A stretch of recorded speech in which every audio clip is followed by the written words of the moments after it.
Well, in the words of Rick Burgess, welcome to the show, Mr. Bill Bubba Bussey.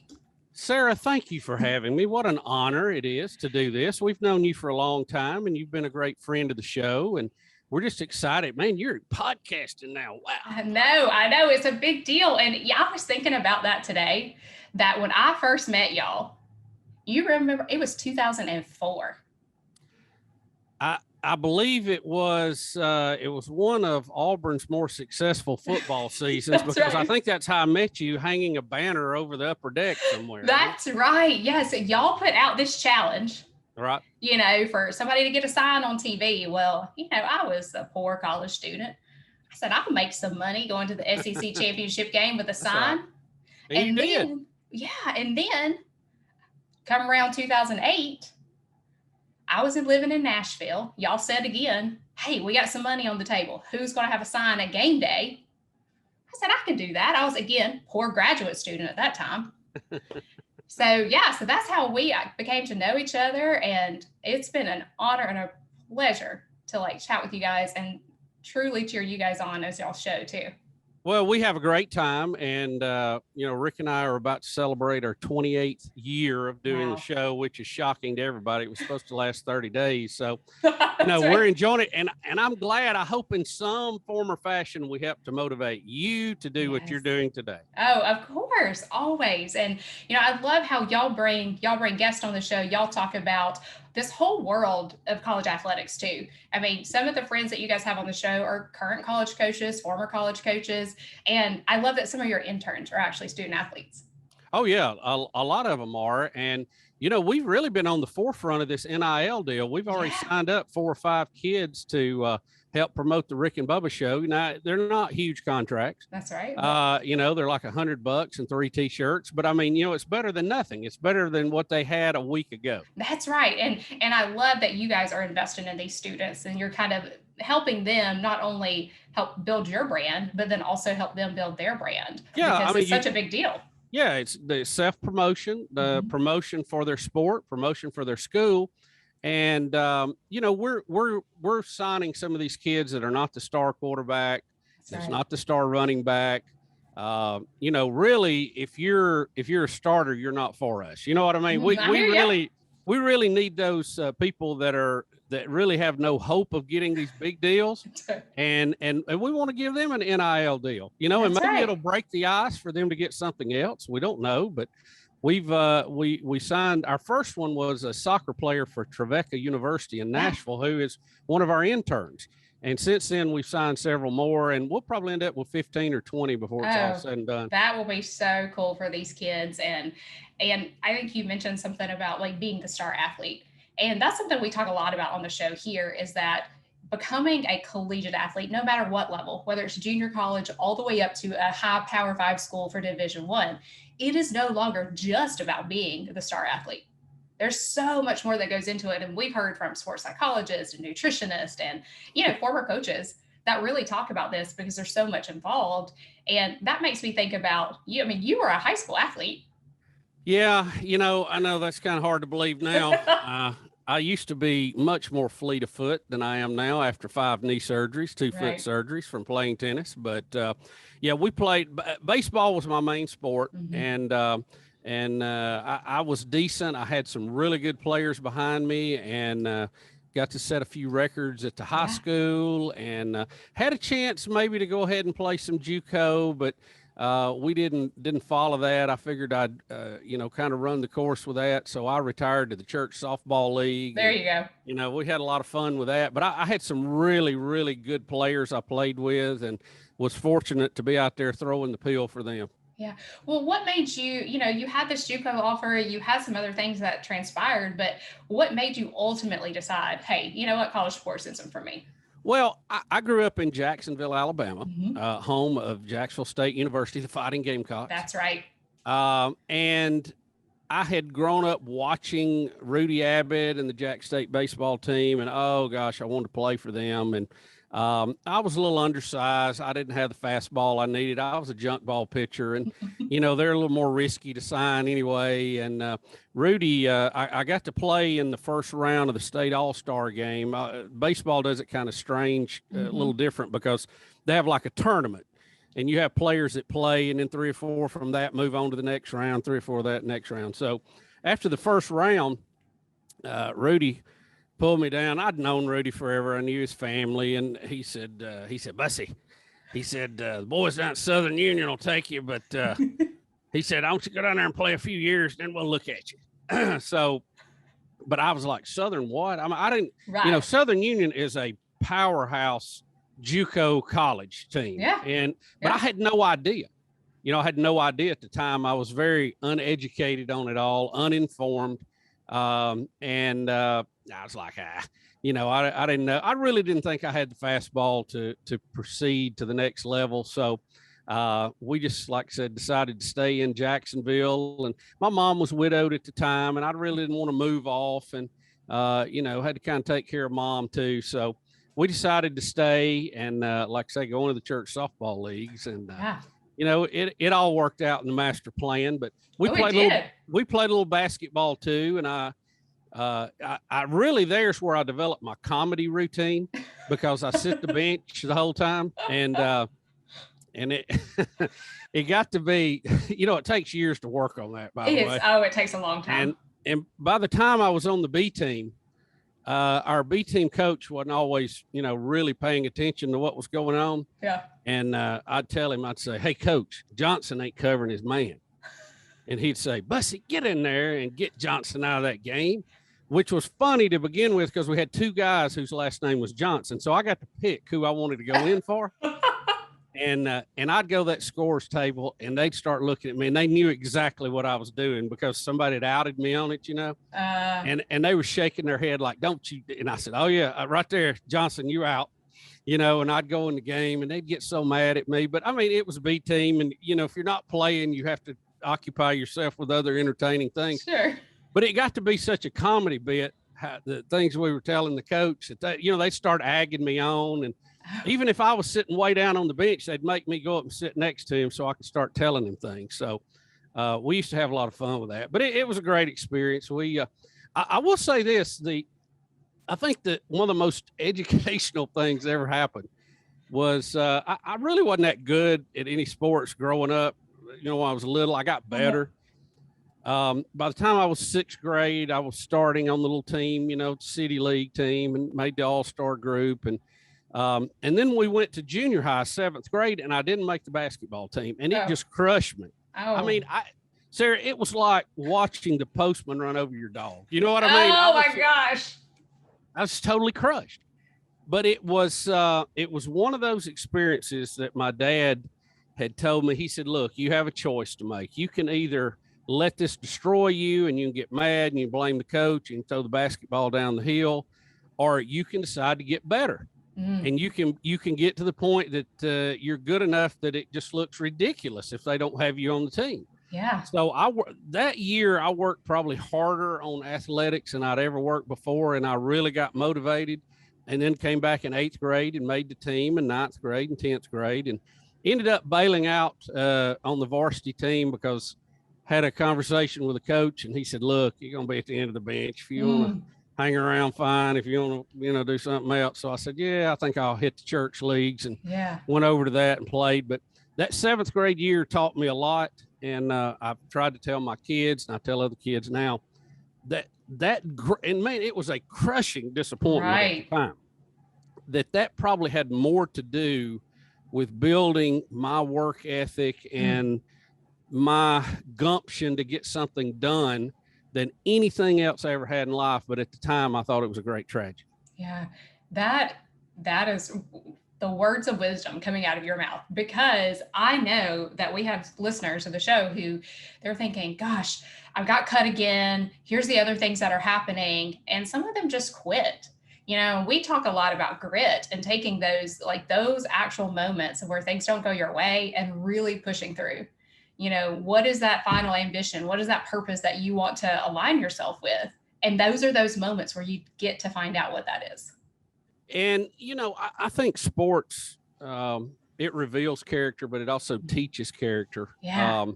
I think that when you learn to push through adversity, whether it's if you're on the team or not, if you're winning or losing, if you're starting or not starting, learning how to deal with that. And there's a lot of components to that. I mean, we don't have time to cover all of it today, but when you learn how to deal with that, and you can take negative things and negative feelings and negative energies and make something positive out of it. When you learn that process, that is the greatest thing you're going to get out of athletics, no matter what level you're at, because once you do that, you learn how to be a better student. You learn how to be a better friend. You learn how to be a better spouse one day. You learn how to be a better dad or mom, and you learn how to be a better employee for somebody someday. And ultimately, for us who are believers, a better Christian, and fighting through the adversity that's always going to be there to try to do and rise above the ruckus. That is so true. And, parents who are listening thinking, oh, my kid is in this moment of just, oh, it's crushing, or there's things that are happening, having those simple conversations of like, what is the lesson that you're learning out of this? And what are those, what we like to call tangible skills and transferable skills, where these kids, as they go on, because we all know, you and I are sitting here and our athletic careers are way over, like speak for yourself. Well, wait, is there an upcoming tennis championship we need to talk about? I came back and took up tennis when I was 40 years old. Yeah. Because I miss competing. I really did. And, when you get to be 40, you're kind of limited. It's golf, tennis, bowling. What's that thing where they throw the bean bags? I can't even think of the name of it. Cornhole. Cornhole. Thank you. For some reason, I'm very uncomfortable saying that game, but it's, you're just limited. So I took it up. I loved it. Like I say, I've had several knee surgeries since then. Probably didn't need to be 275 out there bouncing around on the tennis court. Who thought that would ruin your knees? I mean, nobody. But I liked that part of it because it was something totally new to me. I'd never done. I had to completely learn the sport. I just jumped into it, with both feet, learned to coach, got certified to coach, and then volunteered at Briarwood High School for 9 years, some of that with the junior high and most of it with the varsity, and just had a great time, met some really wonderful kids, and hopefully helped move that program ahead too.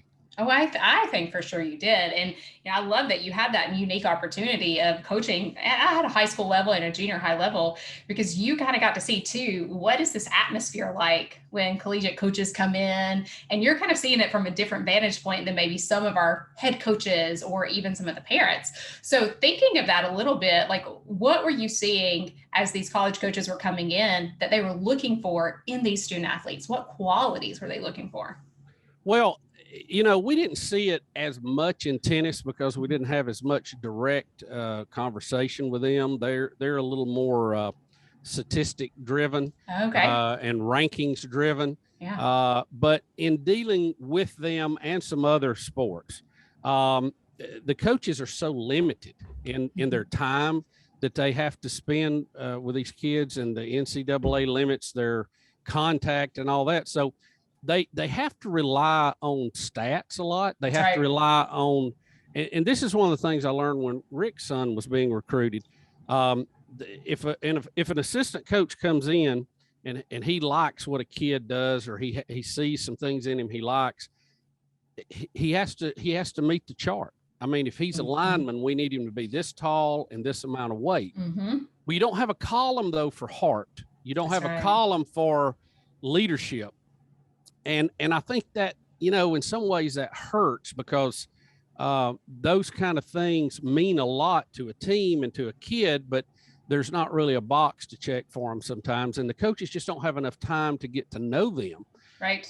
And if one of the assistant coaches I know mentioned to Rick one time, he said, look, if I come in and I sign a kid that's outside this box of what I'm looking for, and he turns and he works out and becomes a great athlete for us, it's fine. But if he doesn't, I'm in trouble.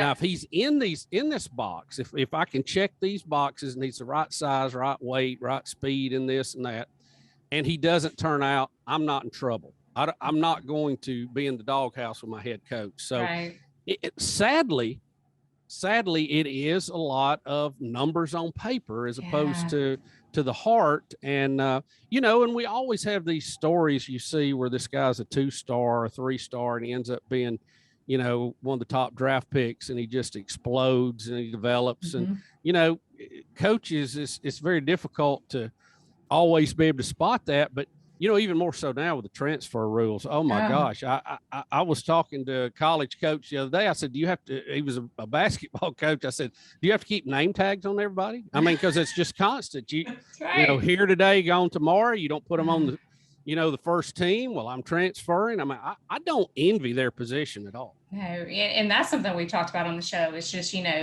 we know things are going to get hard.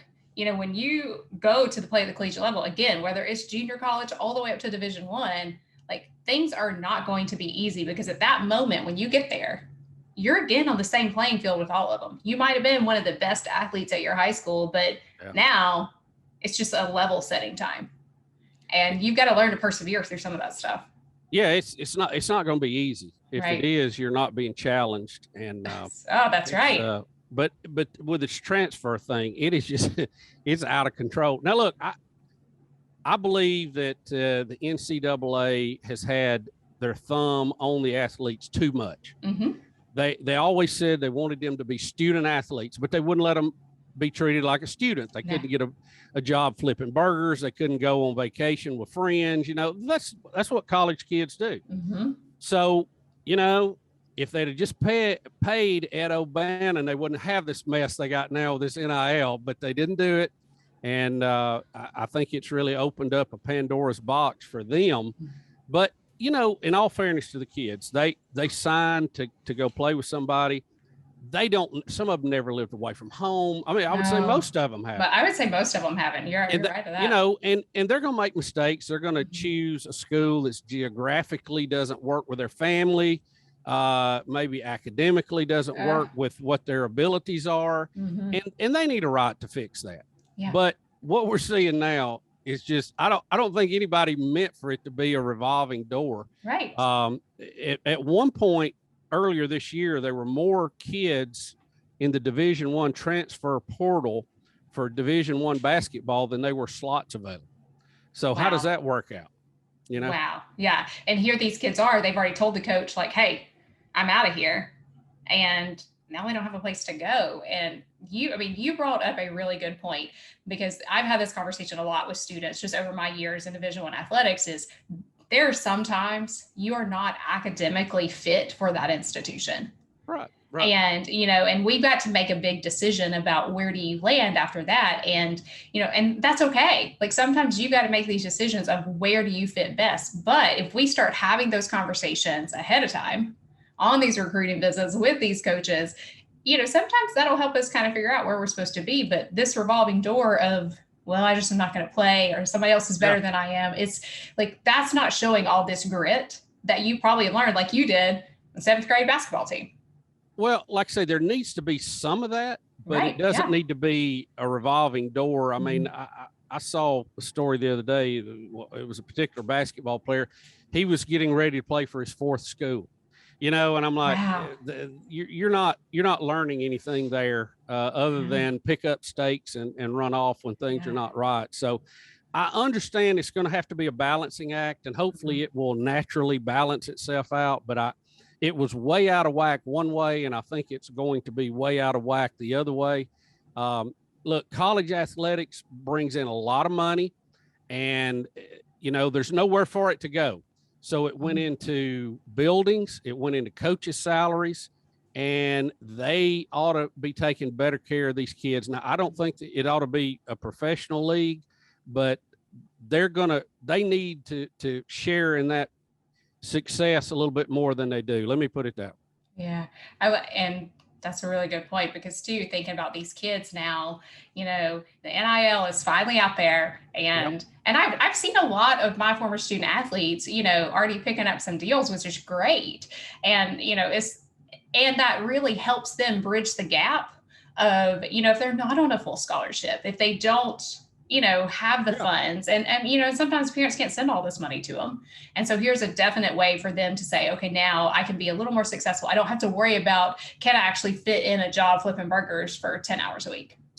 You know, I know there's some deals that are, you know, we're going to hear about the high profile ones, and there's thousands of college athletes. So these mid-level deals are going to be what really help them out. And I think there'll be more. Again, this is so new. Nobody really knows what to expect. But I heard, and this may not be true, but somebody was telling me that there was an incoming freshman. I think it was at Tennessee State. He was a basketball player who had already signed a $2 million NIL deal. Whoa. So now I don't know if that's true or not. Right. I'll be honest with you. That sounds a little odd. It sounds a little odd, right? But, you know, who knows? But what if some of this coming along encourages some of these kids, and you see it more in basketball, really, and some in baseball, to stay in school another year or two, as opposed to going into the D League or going to rookie ball, and, you know, they don't get paid anything, and they drive in buses, and it's terrible. And so, you know, if you're making a little money in college, maybe you'll stay around an extra year. Maybe, you know, we'll see some seniors on the basketball team for a change. That would be nice, wouldn't it? Well, and, you know, too, thinking about, you know, me being the academic person over here, I'm thinking, oh, maybe you could graduate and get that degree, right? Right. Because you know what? You're only going to be a pro for a little while. No matter what you do, it will come to an end, and then you got to do something else. You know, one of the things I thought was good, and I know different universities and different conferences handle this different, but we had some young ladies stay with us when they were in town for the pro tennis tournament here in Pelham. And we had Mallory Cecil, who was from Duke, who won the NCAA national championship for females, for women's singles, and then turned pro. And she was telling us that Duke had this program where that if you sign with them and you left to be a pro, you always had that scholarship. So if it doesn't work out, you get injured, you just don't have it for the next level, you can always come back and have your schooling paid for. And I think that is a wonderful thing to do. I don't know that you can mandate that, but I think that is a really cool thing for the schools to do. Yeah. And I will say the institutions that I worked with, that is something that we always chatted with students about, and saying, if you have like the scholarship that you were given, you leave to go pro, but maybe you haven't finished all your classes, like there was a program for them to come back, which was so powerful. And that was one of the things I actually, when I was at Penn State, got to work with a few of those students who had gone pro, and they're like, I want to finish my degree. And so they came, chatted with me, and we worked that out, and that worked out so well for them. And so I would encourage parents, if you're listening and maybe you have a student that's on this trajectory, have that conversation with your academic office that's at the institution, and even those coaches, to find out, what would this be like? How can we continue to make this happen? Yeah, you have to, you know, at that point, it's kind of turning into a business, and you have to make business decisions, even though it's amateur, quote unquote, you know, athletics.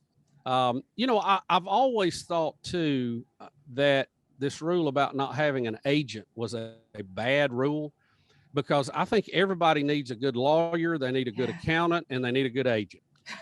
Speaking from our industry. But, and, you know, I think everybody thinks that, well, agents will be unscrupulous. And I'm sure there's some of that out there, but these kids need advice about if they can go, if they can't. I mean, they need somebody that can really give them an honest, you know, assessment of their potential, because I know, you know, and I know we've seen college football players that left, and you know, they were really shining stars, and they left college early, and, you know, maybe some of them got on the practice squad. Some of them never heard of again, you know, where if they'd have stayed another year, they literally could have been a high draft pick, but they went thinking they had that. And I don't know that they got good advice on that. So, I mean, if you had an agent that could advise you on that, and I think the agent, what's in it for him is he would want that young man or young lady to sign for as much as possible, because he's getting a cut.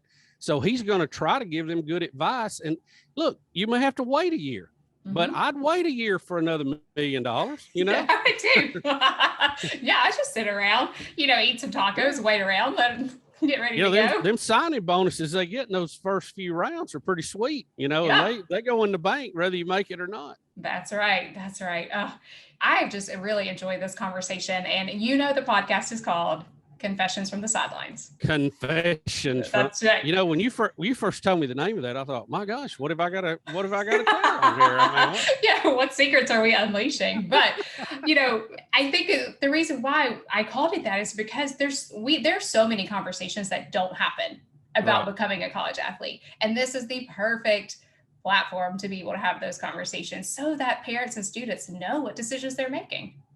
Well, I think a lot of them are concerned about what they're going to look like when they sign. Are they going to have how they're going to arrange their hats? Are they going to have a dog with them? But wow, hey, once you're to that level, this is a business, and your education is a business. Your ability to play your chosen sport is a business, and you need to approach it like a business and make some wise decisions. And that doesn't mean you can't be loyal to a coach or a school or have passion about it, or even be a student athlete. But look, the rest of us are that way. If you go into computer science, say you ain't never touched a basketball or football, you're thinking about your job when you get out. Right. Am I going to go to work for an IT company? Am I going to work in Huntsville, Boeing, SpaceX? All these new companies that are popping up now, Virgin Galactic. You need to be thinking about those things because, hey, you ain't a kid anymore. You're over 18, and you need to be educated about the ways of the world, which is sometimes the lesson we never get. That's exactly right. Again, some wise words coming from you. Look, I got to get something out of this gray hair. I didn't have that when I started. Rick, my wife, I blame for the gray hair and, gaining weight. Getting up at 3:30 will do that to you. It sure will. That is the truth on that one. So because the podcast is called Confessions from the Sidelines. You're still trying to get a confession out of me, right? No, I'm trying to find out from you, what is your favorite memory of standing on the sidelines? Golly, my favorite memory. Yeah. Now, my football career was only 2 weeks long. So, so I didn't get to stand on that sideline very long. I figured I better get back to the baseball practice before I broke my arm and couldn't throw a curveball anymore. I would just say being on a team and depending on people is something that you have to learn to be a good team member and to support your teammates and let them support you. Sometimes we're not good at letting people support us. Yeah. But in baseball, there's just a lot of things that goes on the mound and out there.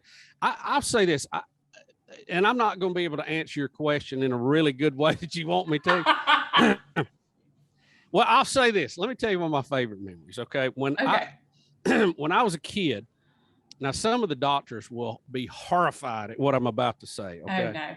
Because thinking has changed. Remember, when I was first playing baseball, it was just right after Babe Ruth, it's a long time ago. So I wanted to learn to throw a curveball when I was a kid. Well, I couldn't throw a curveball to save my life. It just wouldn't work. Wasn't happening. And I was about 11 years old. Okay. There went the doctors. You hear that gasping noise?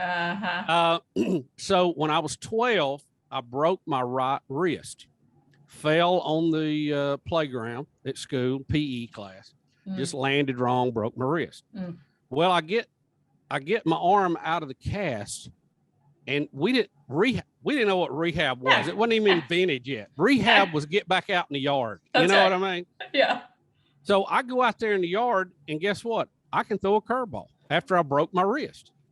And I don't know why that is. I can't really explain it. Maybe because my wrist was weak at that time, so I could snap it a little bit better and get a little break on that ball. Yeah, so I'm 12 years old. I'd never pitched, and I'm throwing curveballs in practice. My coach sees it, and he goes, "Oh, we got to put you on the mound, son."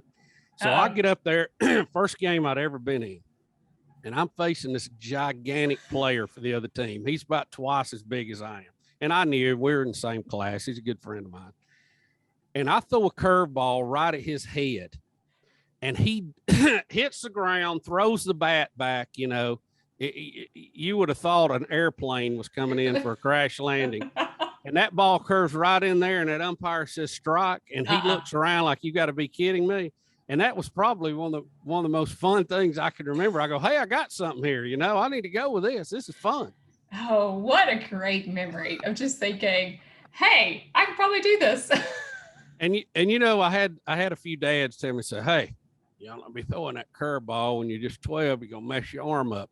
Well, as it works out today, the only thing that's still working is my right arm. I can still throw a football, a baseball, and a softball. My knees have give out. My back's hurt.